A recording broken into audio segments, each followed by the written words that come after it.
बिस्मिल्लाहिर्रहमानिर्रहीम अस्सलाम वालेकुम। आज हम डिस्कस करेंगे साइकोलॉजी के मोस्ट इंपॉर्टेंट रिपीटेड एमसीक्यू का पार्ट नंबर 2, जो कि आपके लिए बहुत ज़्यादा हेल्पफुल होगा। तो वीडियो को ध्यान से देखिएगा और स्किप मत कीजिएगा। सो स्टार्ट करते हैं अपने पहले एमसीक्यू से। हमारा पहला एमसीक्यू है जी, साइकोलॉजी में best be describe as the scientific study of dash and dash, यानी कि साइंटिफिक स्टडी है बिहेवियर और मेंटल प्रोसेसेस की। Option C is the correct option. Psychology is the study of behaviour and mental processes. Next question है हमारे पास, Freud believe that adult problem usually, adult की जो प्रॉब्लम है वो यूजली इस वजह से होती हैं। Option C is the correct option. Can be traces back to the critical stage of during childhood, क्योंकि ये चाइल्डहुड एक्सपीरियंस पे ही फ्यूचर को डिस्क्राइब करते थे साइको एनालिटिकल थ्योरी उसमें टेक्निक में।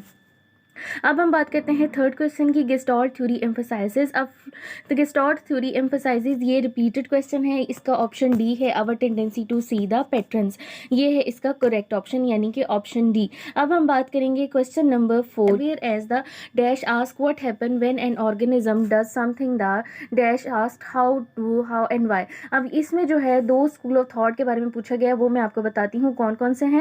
पहले ब्लैंक में जी उन्होंने पूछा है कि what happen when an organism does something, यानी कि डज समथिंग का मतलब है कि फंक्शनल, कोई ना कोई काम किया है, तो फंक्शनलिस्ट जो है वो फर्स्ट ऑप्शन आएगा।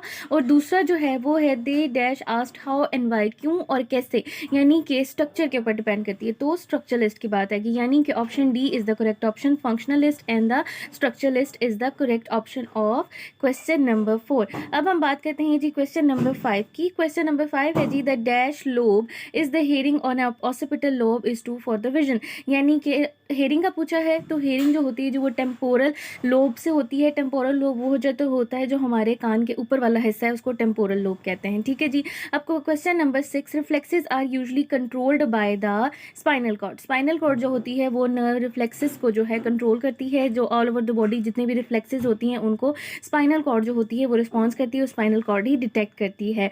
ठीक है जी। Number 7, a part of the brain that send signal alert to higher centre of the brain in response to incoming message is reticular information, यानी कि जो भी अलर्ट की इन्फॉर्मेशन होती है उसको बहुत फिल्टर करके, उसको बहुत फोकस करके जो ब्रेन होता है वो सेंड करता है रिस्पॉन्स इसके ऊपर, तो उसको कहते हैं जी रेटिकुल फॉर्मेशन, यानी कि रेटिकुलेटेड फॉर्मेशन जो होती है वो यहाँ पर प्रोसीड होती है। जो अलर्ट सिग्नल होते हैं या higher centre of the brain में रिस्पॉन्स पैदा होता है उसको कहते हैं। ठीक है जी। अब हम बात करेंगे क्वेश्चन नंबर 8 की। एट क्वेश्चन है जी, perception of the brightness of a colour in affected mainly by the situation of the light waves, यानी कि D option is the correct option. जिस तरह की सिचुएशन होती है लाइट वेव की, उसी तरह की हमारे पास ब्राइटनेस की परसेप्शन होती है किसी भी कलर की हमारी आई के ऊपर। So the situation of the colour जो है वो हमारी परसेप्शन को अफेक्ट करे। क्वेश्चन नंबर 9 जो है वो एक्सपेरिमेंटल साइकोलॉजी में से है। देखते हैं जी, which of the following is not a clue for depth perception, यानी कि डेप्थ परसेप्शन का क्लू क्या नहीं है इनमें से। सबसे पहली बात जी, डेप्थ परसेप्शन जो होती है वो हमारी एबिलिटी होती है डिस्टेंस को कवर करने की, डिस्टेंस को देखने की, और 3D एबिलिटी होती है, यानी कि हमारी आई की जो हम 3D वर्ल्ड को अपने इर्द गिर्द देखते हैं तो उसको डेप्थ परसेप्शन कहते हैं। लेकिन डेप्थ परसेप्शन जो है वो not is the clue of depth perception, यानी कि orientation is not the clue of depth perception. Orientation भी कभी भी डेप्थ परसेप्शन के बारे में नहीं बताती। नेक्स्ट क्वेश्चन नंबर 10 हमारा जो है वो भी एक्सपेरिमेंटल साइकोलॉजी में से है जी, the psychophysics is the study of the psychological perception of physical stimulus, यानी कि फिजिकल स्टिमुलस की जो साइकोलॉजिकल परसेप्शन होती है उसको साइकोफिजिक्स कहा जाता है। ये बहुत इंपॉर्टेंट डेफिनेशन है, इसको याद से ध्यान से देख लें और याद कर लें। हमारा अगला सवाल भी एक्सपेरिमेंटल साइकोलॉजी में से ही है जी, perceptual consistencies are. Perceptual consistency क्या होती हैं जी, and aid in perceiving a stable and consistent world. Option D is the correct option. इसके अलावा मेरे चैनल पर आपको परसेप्शन की एक डिटेल वीडियो मिलेगी, इसका पार्ट 1 और पार्ट 2 मेरे चैनल पर मौजूद है, आप उसको जरूर देखिएगा, आपकी लर्निंग में बहुत ज्यादा इजाफा होगा। मूव करते हैं अपने नेक्स्ट क्वेश्चन की तरफ, क्वेश्चन नंबर 12 की तरफ। Which of the following is a sub division of autonomic nervous system. Autonomic nervous system की डिवीजन कौन सी हैं? सब डिविजन्स आपको पता है सिर्फ 2 ही होती हैं, सिंपैथेटिक और पैरासिम्पैथेटिक नर्वस सिस्टम। तो option A is the correct option, यानी कि पैरासिम्पैथेटिक और सिंपैथेटिक। जबकि इसमें ऑप्शन डी जो है स्पाइनल कॉर्ड और ब्रेन, ये है जी नर्वस सिस्टम की सब डिवीजन, हमारा जो नर्वस सिस्टम है उसकी सब डिवीजन है। अब हम बात करेंगे क्वेश्चन नंबर 13 की। क्वेश्चन नंबर 13 जो है वो बिहेवियरिज्म से लिया गया है, इसके बारे में मैं आपको बताती हूँ। Any stimulus that follow a behaviour and increase the likelihood that the behaviour will be repeated repeated is called ah. अब आपको पता है कि इंक्रीज की बात हुई है और रिपीट की बात हुई है, तो जाहिर बात है ये बिहेवियर जो है वो फेवरेबल बिहेवियर है, डिजायर बिहेवियर है। तो ये किस तरह से आएगा जी? स्टिमुलस इसमें क्या हो सकता है? रीइंफोर्सर, यानी कि रीइंफोर्समेंट, किसी भी किस्म का रिवॉर्ड, किसी भी किस्म का इनाम जो है वो किसी भी अच्छे बिहेवियर को, पॉजिटिव बिहेवियर को, डिजायर बिहेवियर को ज़्यादा से ज़्यादा आउटकम में देने में मदद देता है। ठीक है जी। अब हमारे पास जो क्वेश्चन नंबर 14 है वो भी बिहेवियरिज्म से है, इसको भी देख लेते हैं। ये बहुत इंपॉर्टेंट है, इसको भी ध्यान से देखिएगा। कंडीशन स्टिमुलस में be eliminated by withdrawing reinforcement, this is known as, यानी कि कंडीशन रिस्पॉन्सेज जो होते हैं अगर हमने उनको निकालना है या उनको एलिमिनेट करना है तो क्या होता है जी? ये एक्सटेंशन होती है, ये ज़्यादातर होती है क्लासिकल कंडीशनिंग में। एक्सटेंशन का जो फिनोमिना है वो क्लासिकल कंडीशनिंग में परफॉर्म होता है। इसका कॉन्सेप्ट जो था वो एवम पेवलम ने दिया था। सो ये भी जो है वो बिहेवियरिज्म का क्वेश्चन है। नेक्स्ट हम चलते हैं अपने क्वेश्चन नंबर 15 की तरफ, जो कि सोशल साइकोलॉजी में से क्वेश्चन है और बहुत इंपॉर्टेंट क्वेश्चन है। Ability to learn by observing a model or receive instruction without reinforcement is called social learning। यानी कि जो भी हम बिहेवियर जो है वो लर्न करते हैं थ्रू मॉडलिंग और रिसीविंग इंस्ट्रक्शन के, उनको जी सोशल लर्निंग कहते हैं। ये सोशल साइकोलॉजी का MCQ था। अब हम बात करते हैं क्वेश्चन नंबर 16 की। Analysis of avoidance learning suggest that many phobias are acquired through the dash conditioning, classical conditioning.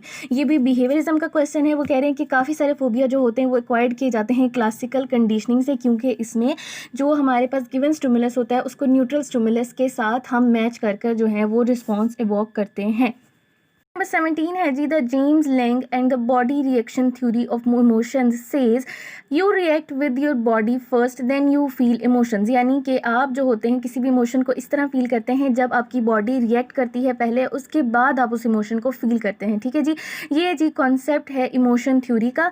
सो अब हम नेक्स्ट क्वेश्चन की तरफ मूव करते हैं, क्वेश्चन नंबर 18 की तरफ। ये है जी सोशल साइकोलॉजी का क्वेश्चन है, एग्रेशन वाले चैप्टर में से। The frustration aggression hypothesis is, C इसका करेक्ट ऑप्शन है। Assume that frustration produce aggression, यानी कि मायूसी जो होती है, फ्रस्ट्रेशन जो होती है वो हमारे अंदर एग्रेशन को प्रोड्यूस करती है। ये जी फ्रस्ट्रेशन एग्रेशन जो हाइपोथीसिस था उससे लिया गया है। जी क्वेश्चन नंबर 19, तब in Freud theory of personality the ego obeys the reality principle. आपको पता है कि जो हमारी ईगो होती है वो रियलिटी प्रिंसिपल्स के ऊपर काम करती है, वो ब्रिज बनकर काम करती है हमारी सुपर ईगो और इड के दरमियान में। सो जो पर्सनैलिटी थ्योरी थी उसमें ईगो का बहुत इंपॉर्टेंट रोल था जो कि रियलिटी प्रिंसिपल्स के ऊपर काम करती है। So option A is the correct option. अब हम चलते हैं क्वेश्चन नंबर 20 की तरफ। Which of the following approach to personality is lead deterministic. ये हम कल भी डिस्कस कर चुके हैं, ह्यूमनिस्टिक अप्रोच, क्योंकि ये ज़्यादातर पर्सनल मोटिवेशन पर, पर्सनल ग्रोथ पर और फुलफिलमेंट पर काम करती है। अब जी इतने सारे MCQ के बाद आपको 50 मिनट रेस्ट लेना चाहिए, 50 सेकेंड रेस्ट लेना चाहिए। सो 50 सेकेंड रेस्ट लेते हैं और फिर नेक्स्ट स्टार्ट करते हैं, अपने आगे बाकी वाले सेट को भी कंप्लीट कर लेते हैं।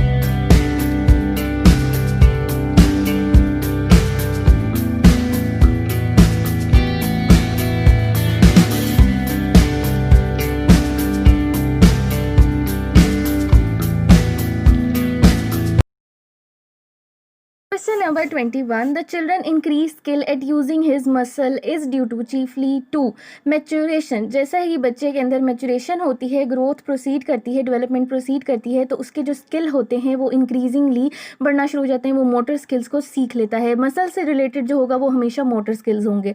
उसके बाद जी हम बात करते हैं क्वेश्चन नंबर 22 की। The stage of the perinatal development during which the developing organism is most vulnerable to injury is the embryonic stage. Embryonic stage is the more delicate and most fragile stage of human being. यानी कि इस stage पर जो होती है वो injury vulnerability बहुत ज़्यादा होती है, यानी कि इंजरी का बहुत ज़्यादा चांस होता है। अब हम बात करते हैं क्वेश्चन नंबर 23 की। विच of the following is the part of the psycho social domain style of behaving. यानी कि हमारा बिहेविंग का स्टाइल, बिहेवियर का स्टाइल जो होता है वो साइको सोशल डोमेन में आता है। ठीक है जी। अब हम बात करेंगे क्वेश्चन नंबर 24 की। It would be more accurate to say that the maturation can be delay by illness और पुअर न्यूट्रिशन। आपको पता है जैसे हमें न्यूट्रिशन की भी ज़रूरत होती है और इसके साथ साथ हमें ठीक रहने की, हमारी इम्यूनिटी को स्ट्रॉन्ग होने की ज़रूरत होती है। जैसे ही हमारे अंदर किसी भी किस्म की मैच्योरेशन स्टार्ट होती है, तो अगर हमारे अंदर ये दोनों चीज़ें नहीं होंगी तो हमारी मैच्योरेशन, हमारी ग्रोथ, हमारी नरिशमेंट वो सारा कुछ स्टॉप हो जाएगा, तो हमारी जो डेवलपमेंट है वो भी रुक जाएगी। Question number 25. The first 2 weeks of life are referred as the neonatal period. Neonatal period कहा जाता है इसको जी, जो हमारे फर्स्ट 2 weeks होते हैं लाइफ के, इन्फेंसी के, यानी कि आफ्टर बर्थ के जो 2 weeks होते हैं उनको नियोनेटल पीरियड कहा जाता है.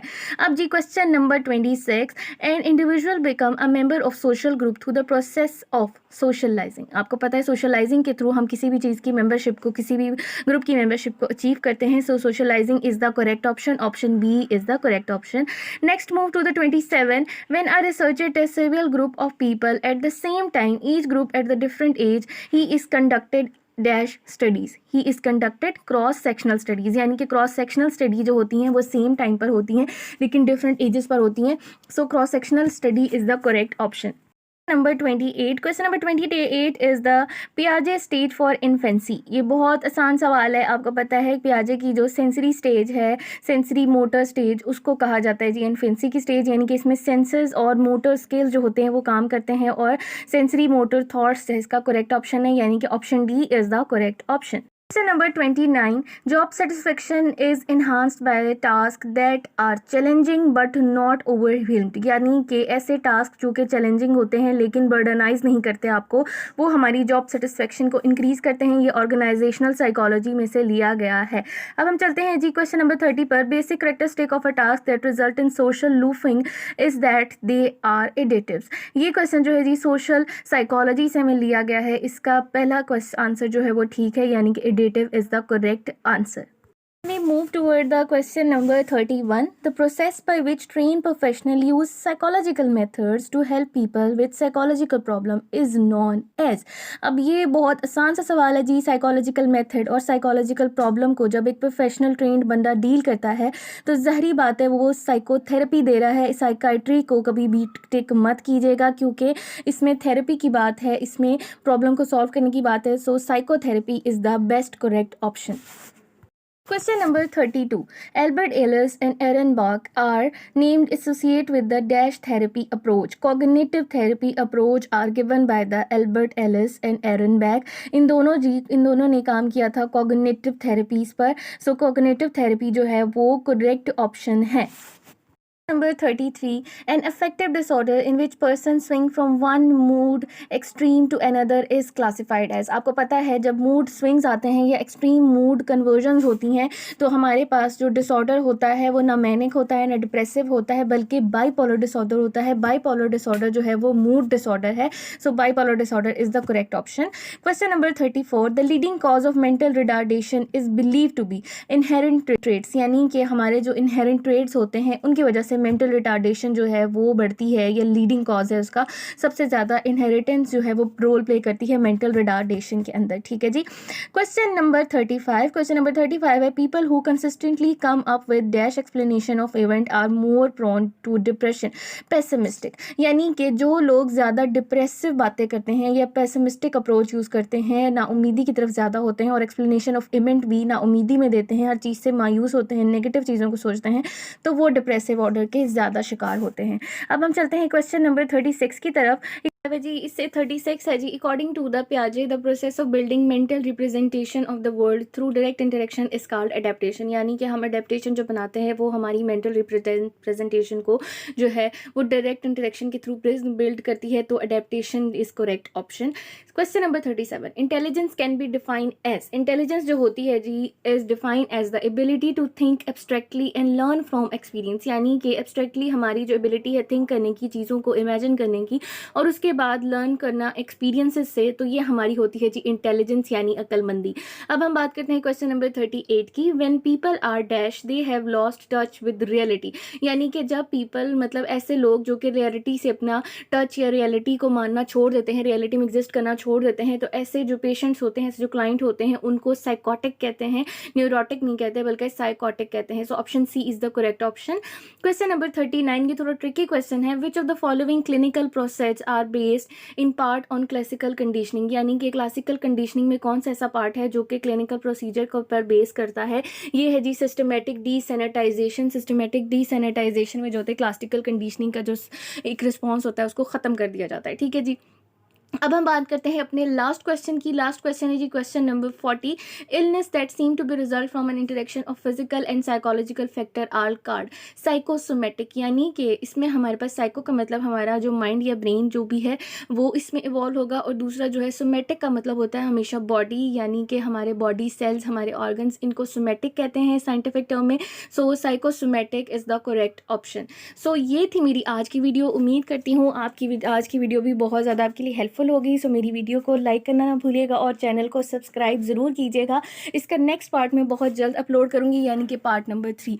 अपना बहुत सारा ख्याल रखिएगा।